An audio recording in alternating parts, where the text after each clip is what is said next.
പ്രാർത്ഥിപ്പാനും നിങ്ങളോട് ദൈവനാമം പറയുവാൻ ഇടവന്നിനി ഓർത്തി കർത്താവിനെ സ്തുതിക്കുകയാണ്. യേശു അപ്പ നിങ്ങളെ ശക്തീകരിക്കട്ടെ, ബലപ്പെടുത്തട്ടെ എന്ന് ഞാൻ പ്രാർത്ഥിക്കുന്നു. 2 കൊരിന്ത്യൻസ് 8-ാം അധ്യായം 9-ാം വാക്യം നമുക്ക് നിൽക്കുക. 2 കൊരിന്ത്യൻസ് 8-ാം അധ്യായം 9-ാം വാക്യം. നമ്മുടെ കർത്താവായ യേശു ക്രിസ്തു സമ്പന്നനായിരുന്നിട്ടും അവന്റെ ദാരിദ്ര്യത്താൽ നിങ്ങൾ സമ്പന്നരാകേണ്ടതിന് നിങ്ങൾ നിമിത്തം ദരിദ്രനായി തീർന്ന കൃപ നിങ്ങൾ അറിയുന്നുവല്ലോ. ലോകപ്രകാരമായിരിക്കുന്ന പല വ്യക്തികൾ പറയുന്ന വാക്യം കണ്ടിട്ടുണ്ട്. എന്താണെന്നറിയാവോ? കിടക്കാൻ ഒരിടം പോലും ഇല്ലാത്തവനായി ജനിച്ചവനാണ് യേശു അപ്പ. അവന്റെ മരണവും അവന്റെ ജനനവും അവന്റെ ദാരിദ്ര്യത്തിന്റെ പ്രതീകങ്ങളാണ്. അങ്ങനെ പറയുന്ന ആ ഒരു യേശുക്രിസ്തുവിനെ ഫോളോ ചെയ്യുന്ന, ആ യേശുക്രിസ്തുവിനെ അനുയായികൾ എന്ന് വിളിക്കപ്പെടുന്ന സമൂഹം ഇന്ന് സമ്പന്നതയിൽ ജീവിക്കുന്നു, അല്ലെങ്കിൽ സമ്പത്തിനെ അടിസ്ഥാനമാക്കുന്ന ശുശ്രൂഷകൾ നടത്തുന്നു. ഹല്ലേലൂയ. സാമ്പത്തികമായി അഭിവൃദ്ധി പ്രാപിച്ച കടമായി അവർ മാറ്റപ്പെടുന്നു. ഇത് യഥാർത്ഥത്തിൽ ക്രിസ്തുവിന്റെ ഫോളോവേഴ്സ് ആണോ? ശരിക്കും ക്രിസ്തുവിന്റെ തത്വങ്ങൾ ഇവർ പഠിച്ചിട്ടുണ്ടോ എന്നൊക്കെ യുക്തിയുടെയും ബുദ്ധിയുടെയും അറിവിന്റെയും ഒക്കെ ഭാണ്ഡക്കെട്ട് തുറന്ന് പലതും പറഞ്ഞു വിടുന്ന ഒരുപാട് പേരെ ഈ നാളിൽ കാണാനായിട്ട് വരുന്നുണ്ട്. അവിടുന്ന് വിടുന്ന ഇന്റർനെറ്റ് മുഖാന്തരം ഡൗൺലോഡ് ചെയ്യുന്ന വസ്തുതകളുടെയും എല്ലാവരുടെയും പ്രസംഗങ്ങളുടെയും കോട്ടിങ് നോക്കാതെ വിശുദ്ധ വചനം ഒന്ന് ശരിയാവണ്ണം പഠിക്കണം. അങ്ങനെയുള്ളവരുടെ ദൈവസന്നിധിയിൽ നിന്നുകൊണ്ട് ഞാൻ താൻ അപേക്ഷിക്കുകയാണ്. അറിഞ്ഞോ അറിയാതെ ദൈവസന്നിധിയിൽ നിൽക്കുന്നവരുടെ അകത്തുപോലും ചില തെറ്റായ കാഴ്ചപ്പാടുകളും ചിന്തകളും ഇത് മുഖാന്തരം ഉളവാകുന്നുണ്ട്. ഹല്ലേലൂയ. ക്രിസ്തു നിമിത്തമുള്ള കഷ്ടങ്ങളും ക്രിസ്തു നിമിത്തമുള്ള ബുദ്ധിമുട്ടുകളും ക്രിസ്തു നിമിത്തമുള്ള പ്രയാസങ്ങളും ദാരിദ്ര്യവും രോഗവും ശീലിക്കുവാൻ പഠിപ്പിക്കുന്നതിന് ഉപദേശങ്ങൾ ഉയർന്നവരാറുണ്ട്. ഹല്ലേലൂയ. ക്രിസ്തുവിലാണെങ്കിൽ ക്രിസ്തു നിമിത്തം ചില പ്രശ്നങ്ങൾ ഉണ്ടാവും. അതിന് പ്രത്യേക ഡോക്ടറിനൊന്നും വേണ്ട കേട്ടോ. യേശു ക്രിസ്തുവിലാണ് ഒരു വ്യക്തി, ഒരാണ് ആ നിലപാടിലാണ് എന്ന് ലോകം അറിയുമ്പോൾ തന്നെ എതിർപ്പുകളും പ്രശ്നങ്ങളും ഉണ്ടാവും. അതിന് പ്രത്യേകിച്ച് ഒരു ഡോക്ടറിന്റെ ഒന്നും ആവശ്യമില്ല. എന്നാൽ ഏത് പ്രശ്നത്തിന്റെയും ഏത് പ്രതികൂലത്തിന്റെ നടുവിൽ നിന്നെ ഉയർത്തി മാനിക്കുന്നവന്റെ കൃപ അതൊരു ഡോക്ടറിൻ തന്നെ. ഹല്ലേലൂയ. ആ വസ്തുത നിന്റെ അകത്ത് ബോധ്യം ഉണ്ടാകണമെങ്കിൽ അവരും ഇവരും എഴുതിയതും അവിടുന്ന് ഇവിടുന്ന് ഡൗൺലോഡ് ചെയ്തതും നോക്കാതെ വിശുദ്ധ ബൈബിൾ വായിക്കും. അതുകൊണ്ട് ഹല്ലേലൂയ, യേശുവിന്റെ നാമത്തിൽ സകല ഞാൻ ബോധിപ്പിക്കുകയാണ്. നിങ്ങൾ കിട്ടുന്ന സമയമൊക്കെ വിശുദ്ധ ബൈബിൾ വായിക്കുക. സ്തോത്രം. ഹല്ലേലൂയ. വായിക്കേണ്ട വസ്തുതകൾ മനസ്സിലാക്കി വായിക്കുക. പരിശുദ്ധാത്മാവിലൂടെ കാര്യങ്ങളെ ആദ്യം ഇതൊന്നും മനസ്സിലാക്കുകൊണ്ട് കൃപ തരണേന്ന് പ്രാർത്ഥിച്ചുകൊണ്ട് ചെയ്യുക, വായിക്കുക. 2 കൊരിന്ത്യൻസ് 8:9 അപ്പോസ്തലനായ പൗലോസ് കൊരിന്ത്യ സഭയ്ക്കുള്ള ലേഖനത്തിൽ വ്യക്തമായി എഴുതിയിരിക്കുകയാണ്. എന്ത് ചെയ്തു? സർവസമ്പത്തിന്റെ ഉടമസ്ഥനായ ദൈവം. അതിനെപ്പറ്റി പറയുന്നത് യേശു കർത്താവിനെ പറ്റി പറയുന്നു. വചനമായ ദൈവത്തെ പറ്റി പറയണം. അവൻ സർവസമ്പത്തിന്റെയും ഉടമസ്ഥനായിരുന്നു. അവൻ ദാരിദ്ര്യത്തെ ജീവിതത്തിൽ ശീലമാക്കി മാറ്റി, അല്ലെങ്കിൽ അവന് താണ ഭൂമണ്ഡലത്തിൽ ദരിദ്രനായി മാറ്റപ്പെട്ടു, അല്ലെങ്കിൽ ദരിദ്രനായി ഒരു ജീവിത സാഹചര്യത്തിൽ ആ പശ്ചാത്തലം അവൻ ജനിച്ചു വീണു എന്നതിനെ സംബന്ധിച്ചുള്ള വസ്തുതകൾ ബൈബിൾ എഴുതിയിരിക്കുമ്പോൾ പൗലോസിന്റെ ഭാഷ നിങ്ങൾ നിമിത്തം അവൻ ആ അവസ്ഥയെ ഏറ്റെടുത്തു. എന്തിനാ നിങ്ങൾ നിമിത്തം ആ അവസ്ഥയെ ഏറ്റെടുത്തു എന്ന് പറയുന്നത്? നിങ്ങൾ സമ്പന്നരാകേണ്ടതിന്. ഇത് ലാസ്റ്റ് ടൈം മിനിസ്റ്റർ ബ്രൈറ്റ് ചർച്ചിന്റെ പാസ്റ്റർ ഒരു ദുരുപദേശവുമായി വന്നേക്കാണെന്ന് നിങ്ങൾ ചിന്തിക്കരുത്. നിങ്ങൾ ആ വാക്യം ഒന്നുകൂടി ഒന്ന് വായിക്കാം. അപ്പോൾ ഞാൻ ഈ പറഞ്ഞ വസ്തുതയാണോ എന്നുള്ളത് കേൾക്കുക മാത്രം പോലെ നിങ്ങൾ ബൈബിൾ എടുത്ത് തുറന്ന് നോക്കുകയും ചെയ്യണം. 2 കൊരിന്ത്യൻസ് 8:9 ഒന്നുകൂടി ഒന്ന് വായിച്ചാണ്. നമ്മുടെ കർത്താവായ യേശു ക്രിസ്തു സമ്പന്നനായിരുന്നിട്ടും അവന്റെ ദാരിദ്ര്യത്താൽ നിങ്ങൾ സമ്പന്നരാകേണ്ടതിന് നിങ്ങൾ നിമിത്തം ദരിദ്രനായി തീർന്ന കൃപ നിങ്ങൾ അറിയുന്നുവല്ലോ. ഇത് അറിയുന്നത് ആരാണ്? ക്രിസ്തുവിനെ അനുഭവിച്ചവർ അതറിയും. ഞാൻ സമ്പന്നനാകേണ്ടതിനാണ് സർവസമ്പത്തിന്റെ ഉടമസ്ഥനായ ഒറ്റ വാക്കുകൊണ്ട് പ്രപഞ്ചത്തെ ഉളവാക്കുക. ഇത് ലോജിക്ക് കൊണ്ട് അംഗീകരിക്കാൻ പറ്റുന്ന ഒരു കാര്യമല്ലല്ലോ, അല്ലേ? ശാസ്ത്രീയ ജ്ഞാനങ്ങൾക്കും അറിവുകൾക്കും ഉൾക്കൊള്ളാൻ പറ്റാത്തൊരു തിയറിയല്ലേ. ഉണ്ടാകട്ടെ എന്ന് പറഞ്ഞപ്പോൾ ഉണ്ടായി. തന്റെ കൈയാൽ അവൻ ഇന്നതിനെ സൃഷ്ടിച്ചു. ഇതൊന്നും ലോജിക്കിന് ശാസ്ത്രീയ അവബോധങ്ങളുടെ തത്വജ്ഞാനങ്ങൾ നിൽക്കുന്ന, എന്നാൽ അതിനൊക്കെ വളരെ ശ്രേഷ്ഠതയിലെത്തിയവർ പിന്നീട് ക്രിസ്തുവാണ് സത്യമെന്ന് പറയുവാനും ഈ നാളിൽ ഇടവരുന്നു. അയ്യോർത്തി കർത്താവിനെ സ്തുതിക്കണം. ഒരു നാൾ ദൈവം നിന്നെയും ദൈവത്തിനെ ദുഷിക്കുകയും ദൈവ ഇല്ല എന്ന് മറ്റുള്ളവരുടെ മുമ്പിൽ പഠിപ്പിക്കുകയും ചെയ്ത അങ്ങനെ തത്വങ്ങളിൽ വിശ്വസിക്കുക അത് പ്രചരിപ്പിക്കുകയും ചെയ്ത ഒരു വ്യക്തിയായ ഇനി എന്റെ ജീവിതത്തിലും എന്നങ്ങനെ പറയുവാനിടവരും. അപ്പൊ അങ്ങനെ ആ ചിന്തയോടെ കാണുന്നവരെയൊക്കെ ഈ 2020 കർത്താവ് തുടട്ടെ എന്ന് ഞാൻ പ്രാർത്ഥിക്കുക.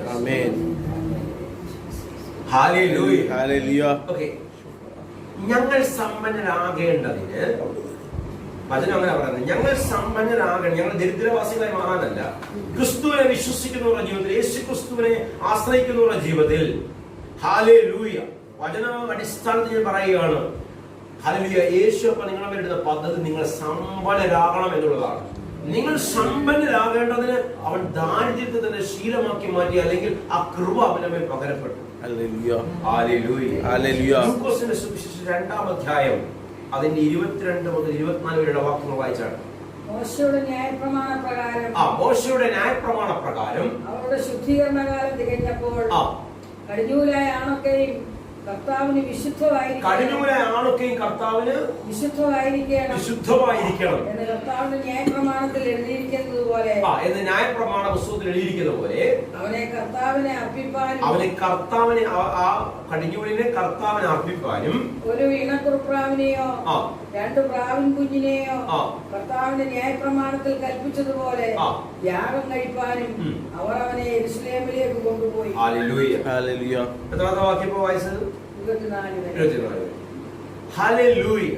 ഒരു യാഗത്തെ പറ്റി ഇവിടെ കൊടുത്തിരിക്കുകയാണ്. ന്യായപ്രമാണ പുസ്തകത്തിൽ കൽപ്പിച്ചത് പ്രകാരമുള്ള ഒരു യാഗം നടത്തുന്നതിന് ഹല്ലേലൂയ ഒരു കുടുംബം പോകുന്ന ഒരു വസ്തുത ഇവിടെ കാണുന്നുണ്ട്. അത് വേദപുസ്തകം പഠിക്കുന്നവർക്കറിയാം. യേശു കർത്താവിന്റെ ദൈവസന്നിധിയിൽ അല്ലെങ്കിൽ യഹൂദ ന്യായപ്രമാണ പ്രകാരം ദൈവസന്നിധിയിൽ അർപ്പിക്കുന്നതിന് വേണ്ടിയും ഹല്ലേലൂയ ശുദ്ധീകരണം ഉണ്ടാകുന്നതിന് മോശ കൽപ്പിച്ച പ്രമാണപ്രകാരം ശുദ്ധീകരണം സംഭവിക്കേണ്ടതിനും എന്ത് ചെയ്തു? കുറിപ്രാവിനെയും കൊണ്ട് അവിടെ പോവുകയാണ്. എന്തിനാ? കുറിപ്രാവിനെ യാഗം കഴിക്കേണ്ടത്. ഇത് പഴയ നിയമത്തിലെ യഹൂദന്റെ നിയമത്തെ പറ്റിയാണ് ഈ പറയുന്നത്. ആ നിയമത്തെയും ചട്ടങ്ങളിലും ഹല്ലേലൂയ ജനിച്ച് ഹല്ലേലൂയ അത് പരിചയിച്ച് അത് മനസ്സിലാക്കിയ ഹല്ലേലൂയ മറിയവും യോസേഫും എങ്ങോട്ട് പോവുകയാണ്? ആലയത്തിലേക്ക് കടന്നു പോവുകയാണ്. സ്തോത്രം. എന്താണ് ഇതിന്റെ അടിത്തറ? ലേവ്യ പുസ്തകം 12-ാം അധ്യായത്തിൽ 2-ാം വാക്യം വായിച്ചത്. ലേവ്യ പുസ്തകം 12:2 വേഗം വായിക്കും. നീ ഇസ്രായേൽ മക്കളോട് പറയേണ്ടത് എന്തെന്നാൽ ഒരു സ്ത്രീ ഗർഭം ധരിക്കും, ആൺകുഞ്ഞിനെ പ്രസവിച്ചാൽ 7 ദിവസം അശുദ്ധിയായി. കേട്ടോ, ഇത് ക്രിസ്തീയ വിശ്വാസത്തിന്റെ അടിത്തറയല്ല കേട്ടോ. യഹൂദ നിയമത്തിന്റെ യഹൂദന്മാർക്ക് കൽപ്പിക്കപ്പെട്ട പ്രമാണത്തിന്റെ അടിത്തറ ഞാൻ ഈ പറഞ്ഞുകൊണ്ടിരിക്കുന്നത്. അവൾ 7 ദിവസം അശുദ്ധയായിരിക്കണം. അവൾക്ക് വിശുദ്ധീകരണം നടക്കണമെങ്കിൽ ഋതുവിന്റെ മാലിന്യകാലത്തെന്ന പോലെ അശുദ്ധിയായിരിക്കണം. ആ 2-ാം വാക്യം കംപ്ലീറ്റ് ആയല്ലോ. അതിൽ 8-ാമത്തെ വാക്യം ഒന്ന് വായിച്ചാണ്. ആട്ടിൻകുട്ടിക്ക് അവരുടെ പക്കൽ വകയില്ല എങ്കിൽ, കേട്ടോ, ആട്ടിൻകുട്ടിയെ സമർപ്പിക്കുവാൻ വകയില്ല എങ്കിൽ അവൾ 2 കുറിപ്രാവിനെയും 2 പ്രാവിൻ കുഞ്ഞുങ്ങളെയും ഒന്നിനെ ഹോമയാകും മറ്റേതിനെ പാപയാഗത്തിനും കൊണ്ടുവരണം. അപ്പൊ ഒരു ദഹന വ്യവസ്ഥ, യാഗവ്യവസ്ഥ പറയുകയാണ്. സ്തോത്രം.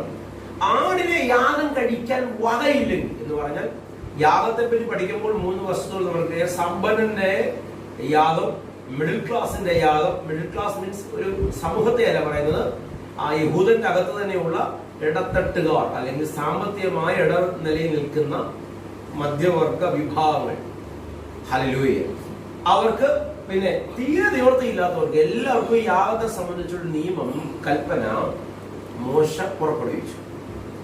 അതിൽ പ്രകാരം ഒരു നിവൃത്തി ഇല്ലാത്തവന് കൽപ്പിക്കപ്പെട്ട യാഗ അവസ്ഥയാണ് കുറിപ്രാവിനെ യാഗം കഴിക്കുക. അപ്പം യേശുവിന്റെ അമ്മ മറിയം യാഗം കഴിക്കാൻ പോയപ്പോൾ അവിടെ കൊണ്ടുപോയത് കുറിപ്രാവിനെയാണ്. അതിന്റെ അർത്ഥം എന്താണ്? അവരുടെ സാമ്പത്തിക സ്ഥിതി അല്ലെ അവരുടെ സമൂഹത്തിലെ നിലവാരം അല്ലെങ്കിൽ ചുറ്റുപാട് എന്താണെന്ന് അതിൽ നിന്ന് വളരെ വ്യക്തമാണ്. എത്രത്തോളം ദാരിദ്ര്യത്തിന്റെ, എത്രത്തോളം ഹല്ലേലൂയ സാമ്പത്തികമായ ഞെരുക്കങ്ങളുടെ, ഇല്ലായ്മകളുടെ നടുവിലാണ് യേശു കർത്താവ് ജനിച്ചതെന്നുള്ളതിന്റെ മറ്റൊരു ഉദാഹരണമില്ല. ഹല്ലേലൂയ. ഹല്ലേലൂയ.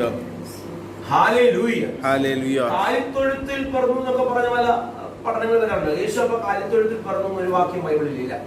അവനെ പ്രസവിച്ച മറിയ പ്രസവിച്ച് അവനെ വെക്കുവാൻ ഇടമില്ലായികയാൽ എന്ത് ചെയ്തു? പഴിയമ്പലത്തിൽ കിടത്തുവാൻ ഇടമില്ലാഞ്ഞതുകൊണ്ട് എന്ത് ചെയ്തു?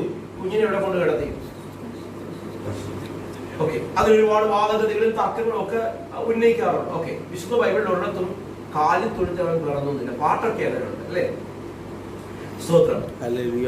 യേശു അപ്പ ജനിച്ചത് ദാരിദ്ര്യത്തിന്റെ നടുവിലാണ്, അല്ലെങ്കിൽ ഇല്ലായ്മകളുടെ ശൂന്യതകളുടെ നടുവിലാണ്. സമ്പന്നന്റെ കൊട്ടാരത്തിലെ അനുഭവങ്ങളുടെ നടുവിൽ ഹല്ലേലൂയ രാജാവിന്റെ മകനായി ജനിച്ചവനല്ല ആര്? യേശു അപ്പ. എന്നാൽ യഹൂദന്മാർ കാത്തിരുന്ന മെസ്സിയെ പറ്റി അവരുടെ കൺസെപ്റ്റ് പ്രകാരം ഹല്ലേലൂയ അവൻ വെളിപ്പെടാൻ പോകുന്ന വേറെ ചില മണ്ഡലങ്ങളിലായിരുന്നു. ഹല്ലേലൂയ. ഓക്കെ, മത്തായിയുടെ സുവിശേഷം 2-ാം അധ്യായം അതിന്റെ 11-ാം വാക്യം നമുക്കൊന്ന് എടുക്കാം. മത്തായിയുടെ സുവിശേഷം 2:11. യേശുവേ ആരാധന. ആ വീട്ടിൽ ചെന്നു ശിശുവിനെ അമ്മയായ മറിയോടുകൂടെ കണ്ടു. എന്ത് ചെയ്തു? അവർ വീണ് അവനെ നമസ്കരിച്ചു. ആരെ നമസ്കരിക്കുന്നത്? ഇല്ലായ്മകളുടെ ശൂന്യതകളുടെ ഭാഷയിൽ പറഞ്ഞാൽ ഹല്ലേലൂയ പശുവും അല്ലെങ്കിൽ കന്നുകാലികളൊക്കെ പാർക്കുന്ന സ്ഥലത്ത് അല്ലെങ്കിൽ അവിടെ കിടത്തിയിരിക്കുന്ന കുഞ്ഞിന്റെ മുമ്പിൽ എന്ത് ചെയ്യണം? വന്ന് വീണ് നമസ്കരിക്കുക. വീണ് നമസ്കരിക്കുന്നവരാരാ നിങ്ങൾക്ക് അറിയാം? ആരാ നമസ്കരിച്ചത്? ഇടയന്മാരും വിദ്വാൻമാരും ജ്ഞാനികളും ഒക്കെ വന്ന് എന്ത് ചെയ്യാണ്? നമസ്കരിക്കുക. വായിച്ചാണ്. നിക്ഷേപ പാത്രങ്ങളെ തുറന്നു. നമസ്കരിക്കുക മാത്രമല്ല, അവിടെ ചില കാര്യങ്ങളോട്ടാണ് വന്നത്. നിക്ഷേപ പാത്രങ്ങളെ തുറന്നു. പൊന്നും കുന്തിരിക്കവും നൂരും കാഴ്ചവെച്ചു. വിലയേറിയത് ഇവിടെ കാഴ്ചവെക്കുകയാണ്. ഹല്ലേലൂയ. ഇവനായിരിക്കും ഇവൻ കിടക്കുന്നത് എവിടെയാണ്? ഇല്ലായ്മകളുടെ നടുവിൽ പിറന്നു വീണവന്റെ മുമ്പിൽ ഹല്ലേലൂയ ഹല്ലേലൂയ ഏറ്റവും വിലപിടിപ്പുള്ളത് സമർപ്പിക്കുകയാണ്. കാരണം അവർക്കൊരു അറിവുണ്ടാകുന്നു, അവർക്കൊരു ജ്ഞാനമുണ്ടാകുന്നു. ലോകത്തിന്റെ പാപത്തെ ചുമക്കുവാൻ വെളിപ്പെട്ടവനായ മെസ്സിഹയാണിത്. സർവസമ്പത്തിന്റെ ഉടമസ്ഥനായവനാണിവൻ. ഇല്ലായ്മകളിൽ ഇവൻ പിറന്നു. എന്തിനു വേണ്ടി? നിങ്ങളെ സമ്പന്നരാക്കാൻ, മാനവരാശിയെ സമ്പന്നതയിൽ എത്തിക്കുവാൻ, അവനെ ആശ്രയിക്കുന്ന ജനത്തെ ഉയർത്തി മാനിക്കുവാൻ. ആ തിരിച്ചറിവുള്ള ജനം എന്ത് ചെയ്തു? അവന്റെ കാൽക്കൽ കൊണ്ട് വിലയേറിയത് സമർപ്പിച്ചു. ഒരാമീൻ പറഞ്ഞ എത്രാമത്തെ വാക്യം ഇപ്പൊ വായിച്ചത്? കംപ്ലീറ്റ് ആയോ? ഹല്ലേലൂയ. മത്തായിയുടെ സുവിശേഷം 2-ാം അധ്യായത്തിന്റെ 3-ാം വാക്യം കൊണ്ട് വായിച്ചാൽ 2:3. ഹെരോദ രാജാവ് അത് കേട്ടിട്ട് ജനത്തിന്റെ മഹാപുരോഹിതന്മാരെയും ശാസ്ത്രിമാരെയും എല്ലാം കൂട്ടി വരുത്തി ക്രിസ്തു എവിടെയാകുന്നു ജനിക്കുന്നത് എന്ന് ചോദിച്ചു. ഒരു വാർത്ത രാജ്യം ഭരിക്കുന്ന രാജാവ് കേൾക്കുകയാണ്. അത് കേട്ടവർ ഭ്രമിച്ചു. കാരണം എന്റെ അധികാരത്തെ, എന്റെ സിംഹാസനത്തെ തകടം മറിക്കാൻ അവൻ എവിടെയാ ജനിക്കുന്നത്? ഒരു പൊളിറ്റിക്കൽ കിങ്ഡം, അല്ലെ രാഷ്ട്രീയ അധികാരം, രാഷ്ട്രീയ ഭരണകൂടത്തെ സ്വപ്നം കണ്ടിരുന്ന യഹൂദിന്റെ തിയറികൾ, യഹൂദിന്റെ ആശയങ്ങൾ, ആ ആശയങ്ങൾ രാജാവിന്റെ ശരീരത്തിൽ നിറഞ്ഞിരിക്കുകയാണ്. എന്റെ സിംഹാസനത്തെ തച്ചുടച്ച് സ്വത്രം യഹൂദന്മാരുടെ രാജ്യത്തെ യഥാസ്ഥാനപ്പെടുത്തുന്ന ഒരുവനിതാ വെളിപ്പെട്ടിരിക്കുന്നു. എന്നാൽ യേശുപ്പ വന്നത് അതിനല്ല. സർവ്വലോകർക്കും ഉണ്ടാകാനുള്ള മഹാസന്തോഷമായി അവൻ വെളിപ്പെട്ടു. ഹല്ലേലൂയ. എങ്ങനെ വെളിപ്പെട്ടത്? സർവ്വലോകത്തിനും ഉണ്ടാകാനുള്ള മഹാസന്തോഷമായി. അതൊരു പ്രത്യേക ഗ്രൂപ്പിന് അല്ലെ യഹൂദന്മാർക്ക് വേണ്ടി മാത്രം വെളിപ്പെട്ടവനല്ല. യോഹന്നാന്റെ സുവിശേഷം 10-ാം അധ്യായത്തിൽ 3-ാം വാക്യത്തിൽ കാണുന്നതാണ്. നമ്മൾ കഴിഞ്ഞ ദിവസം എടുത്തതാണ്. ഹല്ലേലൂയ. വാതിൽ കാവൽക്കാരൻ അവന് വേണ്ടി വാതിൽ തുറന്നു കൊടുക്കും. ഹല്ലേലൂയ. അവൻ ആടുകളെ പേർ ചൊല്ലി വിളിച്ച് പുറത്തു കൊണ്ടുവരും. കാരണം നല്ലൊരു ഇടയനാണ്. ആമേൻ. സ്തോത്രം. ഹല്ലേലൂയ. ഹല്ലേലൂയ. ഒരിക്കലും കർത്താവിന്റെ ശക്തിയോടെ സ്തുതിക്കുക. ഹല്ലേലൂയ. ഹല്ലേലൂയ. ഹല്ലേലൂയ. ഹല്ലേലൂയ. അതുപോലെ നമ്മള് കഴിഞ്ഞ ദിവസങ്ങളിൽ പങ്കുവച്ച മറ്റൊരു വിഷയം കൊണ്ടതാണ്. യോഹന്നാന്റെ സുവിശേഷം 4-ാം അധ്യായത്തിൽ വായിച്ചു. യേശു അപ്പ ശമരിയിലൂടെ കടന്നുപോകും. ശമരിയിലൂടെ ഒരു യഹൂദൻ കയറുക എന്നുള്ളത് എന്താണ്? അത് ചിന്തിക്കാൻ പോലും പറ്റാത്ത വസ്തുതയാണ്. കാരണം ശമരിയ ദേശവാസികൾ യഹൂദന്മാർക്ക് അക്സെപ്റ്റ് ചെയ്യാൻ പറ്റാത്ത വ്യക്തികളാണ്. ഒരു സാധാരണ യഹൂദൻ പോലും എന്ത് ചെയ്യത്തില്ല, ശമര്യരുടെ ഇടപെടത്തില്ല. ഇവിടെ യേശു അപ്പൊ ശമര്യ പട്ടണത്തിൽ കടന്നു വരുന്നു. അവൻ എന്തിനാ വന്നതെന്നും എന്തിനാ അവിടെ ചെന്നെന്നുള്ള വ്യക്തമായ അധ്യായത്തിൽ കാണാൻ കഴിയുന്നു. ഒരു ശമരിയ സ്ത്രീ അവൻ കണ്ടുമുട്ടി. വാസ്തവത്തിൽ അവളെ കാത്തിരിക്കുകയായിരുന്നു. ഹല്ലേലൂയ. യേശു അപ്പൊ അവളോട് എന്ത് ചോദിച്ചു? അല്പം വെള്ളം തരാമെന്ന് ചോദിച്ചു. അവളൊരിക്കലും ചോദ്യമുണ്ട്, നീ യഹൂദനായിരിക്കെ ശമര്യക്കാരിയായി എന്നോട് വെള്ളം ചോദിക്കുന്നു.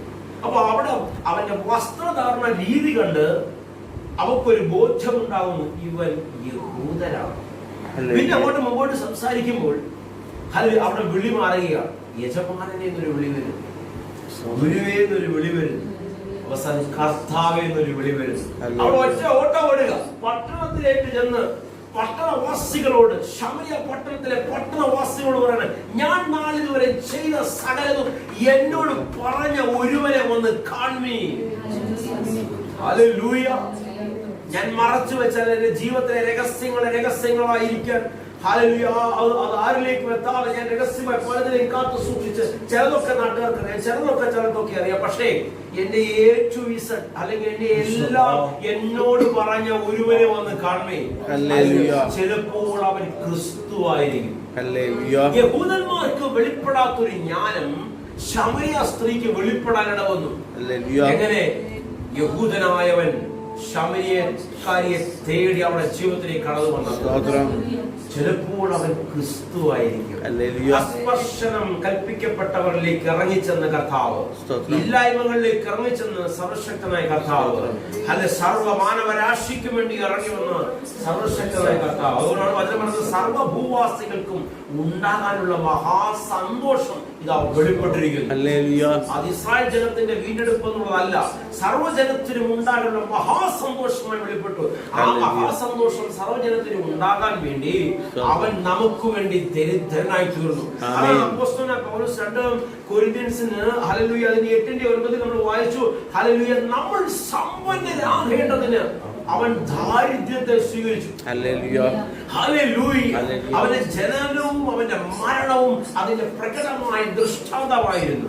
ഹല്ലേലൂയ. യേശു ക്രിസ്തുവിൽ നീ ആണെങ്കിൽ, ക്രിസ്തുവിലാണ് നീ ചലിക്കുന്നതെങ്കിൽ, നിന്റെ ചുറ്റുപാടും നിനക്ക് നോക്കുമ്പോൾ അനുഗ്രഹിക്കപ്പെട്ട ഒരുപാട് അവസ്ഥകളൊന്നും കാണുന്നില്ലയോ? അത് ഉറപ്പിച്ചോ. സമൂഹത്തിലെ ജ്ഞാനികൾ, വിദ്വാൻമാർ, സമൂഹത്തിലെ പ്രഗത്ഭരായവർ നിന്റെ മുമ്പിൽ വന്ന് അവരുടെ നിക്ഷേപങ്ങളെ തുറന്ന് നിന്റെ മുമ്പിൽ വെക്കുക തന്നെ ചെയ്യും. അയ്യോ, പ്രോസ്പെരിറ്റി ആണല്ലോ പറയുന്നത്. ഹല്ലേലൂയ. സമ്പന്നനായിരുന്നിട്ടും ഹല്ലേലൂയ അവൻ, നിങ്ങൾ സമ്പന്നനാകേണ്ട അവൻ ദാരിദ്ര്യത്തെ ശീലമാക്കി മാറ്റി. അവൻ കാൽവരിയിൽ പിടഞ്ഞില്ലാതായി മാറി. എന്തിനാണെന്നറിയാമോ? നീ ഞാനും പിടയാതിരിക്കേണ്ടതിന് അവന്റെ രോഗങ്ങളെയും ശാപങ്ങളെയും കാൽവരിയിൽ ചുമന്നു. ഹല്ലേലൂയ. അവന്റെ അടിപ്പിണരാൽ എനിക്ക് സൗഖ്യം വന്നിരിക്കുന്നു. ഇപ്പോഴും രോഗസൗഖ്യം എന്ന് കേൾക്കുമ്പോൾ തന്നെ ഇറിറ്റേറ്റഡ് ആകുന്ന അനേകം ആത്മീയ മണ്ഡലത്തിലുള്ളവരുണ്ട്, രോഗത്തെ താലോലിക്കുന്നവരുണ്ട്. അങ്ങനെയുള്ള തിയറികളിൽ, തത്വങ്ങളിൽ കുടുങ്ങിപ്പോയവരുടെ അപ്പയുടെ നാമത്തിൽ ഹല്ലേലൂയ, ഹല്ലേലൂയ. ദൈവവചനത്തിന്റെ അടിസ്ഥാനത്തിൽ ഞാൻ പറയട്ടെ, യെശയ്യാ 53:5 വാക്യം വ്യക്തമായിരിക്കുന്നു, അവന്റെ അടിപ്പിണരാൽ എനിക്ക് സൗഖ്യം വന്നിരിക്കുന്നു. By his stripes I am healed. ഞാൻ സൗഖ്യമായിരിക്കുന്നു. ആകുമെന്നല്ല, ആയിരിക്കുന്നു. അങ്ങനെ ഒരു വിശ്വാസം അകത്ത് കത്തുന്നുണ്ടെങ്കിൽ ഉറപ്പായിട്ട് കണ്ടുകൊണ്ടിരിക്കുമ്പോൾ തന്നെ യേശുവിന്റെ നാമത്തിൽ വിടുതലുകളുടെ മഴ പെയ്തിറങ്ങും. വിഷയങ്ങളുടെ മേൽ, പ്രതികൂലങ്ങളുടെ മേൽ, പ്രതിസന്ധികളുടെ മേൽ മറുപടിയുടെ പകൽക്കാലം എന്ന് പറയുവാൻ തക്കവണ്ണം ജീവിതത്തിൽ ചിലത് കർത്താവ് ചെയ്തെടുക്കാൻ പോവുകയാണ്. സ്തോത്രം. ഹല്ലേലൂയ. വചനത്തിൽ പറയുന്ന ചലിക്കാത്ത കൈകളെ ഒന്ന് കുടഞ്ഞ് ചലിപ്പിച്ചേ. ചിലതിനു വേണ്ടി തയ്യാറായിക്കേ. ഹല്ലേലൂയ, ഐ ആം റെഡി എന്ന് പറയുന്ന തലത്തിലേക്ക് ദൈവവചനത്തിന്റെ ശക്തി വ്യക്തികളിൽ ഇറങ്ങട്ടെ എന്ന് ഞാൻ പ്രാർത്ഥിക്കുകയാണ്. നടക്കത്തില്ലെന്ന് മാറ്റി വെച്ചിരിക്കുന്ന, മറുപടി കിട്ടത്തില്ലെന്ന് ചിന്തിച്ചു വെച്ചിരിക്കുന്ന ചില മണ്ഡലങ്ങളിൽ മറുപടി തരുവാൻ കഴിവുള്ളവന്റെ വ്യാപാര ശക്തി ഇതാ നിന്റെ ജീവിതത്തിൽ വെളിപ്പെടാൻ പോവുകയാണ്. ഇതാ നിന്റെ ജീവിതത്തിൽ വെളിപ്പെടാൻ പോവുകയാണ്. ആമേൻ. പുതുവർഷം കണ്ടു, അയ്യോ കഴിഞ്ഞ വർഷത്തിലെ ഭീകരമായ അന്തരീക്ഷങ്ങൾ ഇനിയും വരും, നിശ്ചയം ഇതിനേക്കാളും വലുത് ഈ പ്രപഞ്ചത്തിൽ വെളിപ്പെടാൻ പോവുകയാണ്. ഹല്ലേലൂയ. യേശുവിന്റെ നാമത്തെ വിളിച്ചു പറയട്ടെ, ശാസ്ത്ര മണ്ഡലങ്ങൾക്ക് ഉൾക്കൊള്ളാൻ പറ്റാത്ത, മറുപടി കൊടുക്കാൻ പറ്റാത്ത പലതും ഈ പ്രപഞ്ചത്തിൽ വെളിപ്പെടാൻ പോവുകയാണ്. ഹല്ലേലൂയ. ഒന്നിന് സൊല്യൂഷൻ കാണുമ്പോഴേക്കും അടുത്തത് വരാൻ പോവുകയാണ്. ഹല്ലേലൂയ. എന്നാൽ ക്രിസ്തുവിലുള്ളവൻ സന്തോഷമായിരുന്നു, ക്രിസ്തുവിനെ ഹല്ലേലൂയ പിൻപറ്റുന്നവൻ സന്തോഷമായിരുന്നു. ഒരു ബാധ നിന്റെ കൂടാരത്തിന് മേൽ തൊടാതെ വേണം, ഒരു ദോഷവും നിന്നെ തട്ടാതെ വേണം. നിന്നെ പുലർത്തുന്ന ദൈവകൃപയുടെ വ്യാപാരം വെളിപ്പെടുക തന്നെ ചെയ്യും. നിന്നെ എത്തിക്കുമെന്ന് വാക്ക് പറഞ്ഞു എത്തിക്കുക തന്നെ ചെയ്യും. ഉയർത്തുമെന്ന് വാക്ക് പറഞ്ഞു ഉയർത്തുക തന്നെ ചെയ്യും. കൂട്ടുകാരിൽ പരമാനന്ദ തൈലം കൊണ്ട് നിന്നെ നിറയ്ക്കുമെന്ന് വാക്ക് പറഞ്ഞവൻ അത് തന്നെ ചെയ്യും. നിന്റെ ശത്രുക്കൾ കാണുന്ന മേശ ഒരുക്കുമെന്ന് പറഞ്ഞവൻ അത് തന്നെ ചെയ്യും. വിശ്വാസം നിങ്ങളുടെ ജീവിതത്തിൽ കത്തട്ടെ എന്ന് ഞാൻ പ്രാർത്ഥിക്കുന്നു. കണ്ണുനടയ്ക്കുക, പ്രാർത്ഥിക്കാം. യേശുവേ അപ്പാ, അവരുടെ സന്നിധിയിൽ സമ്പൂർണ്ണമായി സമർപ്പിച്ച് പ്രാർത്ഥിക്കുന്നു. അതിനെ കണ്ടുകൊണ്ടിരിക്കുന്ന ജനത്തെ യേശുപ്പെടുന്നത് അനുഗ്രഹിച്ച് പ്രാർത്ഥിക്കുന്നു. രോഗികളായി ഇരിക്കാൻ ഇടവരാതെ, ഹല്ലേലൂയ, പ്രശ്നങ്ങളെയും പ്രതിസന്ധികളെയും നോക്കി ഭാരപ്പെട്ടിരിക്കാൻ ഇടവരാതെ, നാളെ എന്ത് സംഭവിക്കും, എന്റെ കുടുംബത്തിൽ ആരുണ്ട്, ഹല്ലേലൂയ, ആര് താങ്ങും, ഹല്ലേലൂയ, ആര് പുലർത്തും, ഹല്ലേലൂയ, എങ്ങനെയൊക്കെ മുന്നോട്ട് പോകുന്നുള്ള ഭാരങ്ങളിരിക്കുന്ന വ്യക്തിയുടെ ജീവിതത്തിൽ ഇപ്പോൾ തന്നെ ചില മറുപടികൾ ഉണ്ടാകട്ടെ. Hallelujah, hallelujah. പുതുവർഷം കാണത്തില്ല നിന്നോട് വാദിച്ച ദുഷ്ടാത്മ ശക്തികളുടെ മേൽ ജയമെടുത്ത്, ഹല്ലേലൂയ, നിന്നെ ഇതുവരെ നടത്തിയ ദൈവം മുന്നോട്ട് നടത്താൻ ശക്തിയുള്ളവർ ഒരു തിരിച്ചറിവുണ്ടാകട്ടെ. ഹല്ലേലൂയ. പലതും പ്രപഞ്ചത്തിൽ നടക്കും, എന്നാൽ നിന്റെ മേൽ ഒരു വാദം അടിക്കത്തില്ലെന്ന് യേശുവിന്റെ നാമത്തിൽ അടിവരയിട്ട് പറയുകയാണ്. ആമേൻ പറഞ്ഞ് സ്വീകരിക്കുന്നു. ഹല്ലേലൂയ. മതിൽക്കെട്ടുകൾക്ക് ചില ചുറ്റുപാടുകളുടെ ബന്ധനങ്ങളകത്ത് പിടയുന്ന വ്യക്തികളെ ആ ബന്ധനങ്ങളിൽ നിന്നെ പൊട്ടിച്ച് പുറത്തുകൊണ്ടിരുന്ന ദൈവത്തിന്റെ വ്യാപാരം വെളിപ്പെടാൻ പോവുകയാണ്. നിന്നെ വിടുവിക്കുന്ന ശക്തിയുടെ വ്യാപാരം ജീവിതത്തിൽ അനുഭവിച്ചറിയാവുന്ന തലത്തിൽ, തൊട്ടറിയാവുന്ന തലത്തിൽ, ഞാൻ കണ്ട എന്നെ തൊട്ട എന്റെ അപ്പ എന്ന് പറയുന്ന തലത്തിലേക്ക് ദൈവം നിങ്ങളെ മാറ്റിമറിക്കാൻ പോകുന്നു. സ്വർഗം അടികളുടെ പ്രാർത്ഥന സ്വീകരിച്ച് യേശു തമ്പുരാന്റെ അധികാരമുള്ള നാമത്തിൽ തന്നെ ആമേൻ, ആമേൻ, ആമേൻ. വചനം പറയുന്നു, ജ്ഞാനികളെ ലജ്ജിപ്പിക്കേണ്ടതിന് ദൈവം ഭോഷത്വമായതിനെ തെരഞ്ഞെടുത്തു. അയ്യോ, ഞാൻ മണ്ടനായി, എനിക്ക് കഴിവില്ല, എനിക്ക് പ്രാപ്തിയില്ല, ഞാൻ എല്ലാം കുഴഞ്ഞിരിക്കുക. ചില മണ്ടന്മാരെ ദൈവം എഴുന്നേൽപ്പിക്കാൻ പോകും. ബുദ്ധികളെ, താർക്കികന്മാരുടെ ജ്ഞാനത്തെ കെടുത്തിക്കളയേണ്ടതിന് ദൈവം എഴുന്നേൽപ്പിക്കാൻ. ലാസ്റ്റ് മിനിസ്ട്രിയുടെ പ്ലാറ്റ്ഫോമിൽ നിന്നുകൊണ്ട് ഈ വർഷം നിങ്ങളുടെ ജീവിതത്തിൽ അനുഗ്രഹത്തിന്റെ വർഷമായി മാറട്ടെ എന്ന് പ്രാർത്ഥിക്കുന്നു. ഒരിക്കൽ കൂടെ അത് നിങ്ങളെ ഉറപ്പിക്കാൻ ഞാൻ ആഗ്രഹിക്കുകയാണ്. അനുഗ്രഹം നിങ്ങളുടെ ജീവിതത്തിൽ സംഭവിക്കട്ടെ.